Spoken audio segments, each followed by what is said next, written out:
দর্শক, এই মুহূর্তে রাজধানীর তেজগাঁও পশুর হাটে আছেন আমাদের সহকর্মী শফিকুল ইসলাম।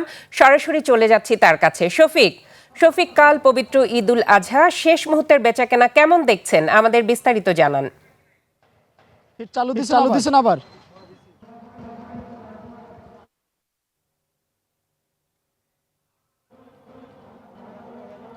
হ্যালো। কাল পবিত্র ঈদুল আজহা, আজকে শেষ মুহূর্তের বেচাকেনা আপনি কেমন দেখছেন, আমাদের একটু বিস্তারিত জানাবেন।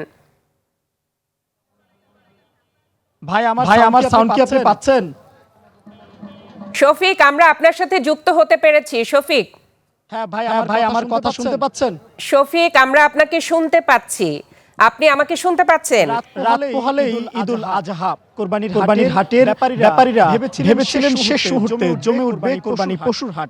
তবে হয়েছে ঠিক উল্টো। কয়েকদিনের বৈরী আবহাওয়া এবং ক্রেতা উপস্থিতি কম থাকায় হাটে গরুর দাম পড়ে গেছে অনেক অংশে।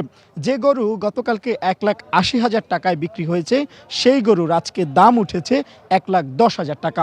ঠিক এই শেষ সময় দিকে এসে বিগত দিনে কোরবানির হাটগুলোতে দেখা যেত ট্রাকে করে নতুন করে গরু আনা হতো, কিন্তু এখন এই হাটটিতে দেখা যাচ্ছে একেবারে উল্টো চিত্র, যেখানে যারা ব্যাপারী রয়েছেন তারা ট্রাক ভাড়া করছেন এবং ট্রাক ভাড়া করে তারা তাদের যে পশুগুলো রয়েছে অবিকৃত, সেগুলো তারা এখান থেকে নিয়ে যাচ্ছেন। আমরা কয়েকজন ক্রেতার সঙ্গে কথা বলেছিলাম, তারা জানিয়েছে যে গত কয়েকদিন এই হাটে ক্রেতাদের যে উপস্থিতি সেটা ভালো অবস্থায় ছিল, কিন্তু সেটি কয়েকদিনের মধ্যে এই যে বৃষ্টি হওয়ার কারণে দু একদিন ধরে কমে গেছে এবং আজকে শেষ দিকে এসেও কাঙ্ক্ষিত ক্রেতা এই হাটে আসেনি এবং বৈরী আবহাওয়া কিন্তু একটি প্রভাব ফেলেছে। ফলে তারা যে গরুগুলো বিক্রি করতে নিয়ে এসেছিল সেগুলো তারা বিক্রি করতে পারেননি। বেশ কয়েকজন ক্রেতা আমাকে জানিয়েছেন যে তারা প্রায় 20,000 থেকে 50,000 টাকা পর্যন্ত লোকসানে তারা বিক্রি করছেন। অনেকে বলছেন যে এই হাটে নিয়ে আসার পর তাদের যে খরচটা, সেই খরচটা পর্যন্ত উঠবে না। তবে এখনও অনেকে কিন্তু আশায় বুক বেঁধে আছে। অনেকেই চেষ্টা করছেন তারা যে গরুটা নিয়ে আসছে সেটি শেষ সময় বিক্রির জন্য, এবং যে ক্রেতারা আসছে তাদের সঙ্গে তারা দরদাম করছেন এবং চেষ্টা করছেন যাতে তারা এই গরুগুলো বিক্রি করতে পারেন।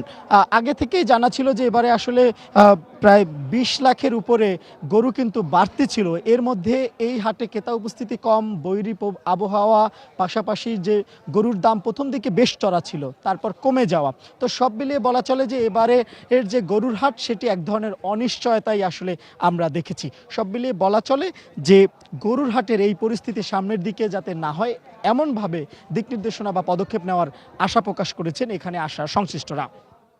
এই ছিল আমার কাছে তেজগাঁওয়ের পশুর হাট থেকে সর্বশেষ।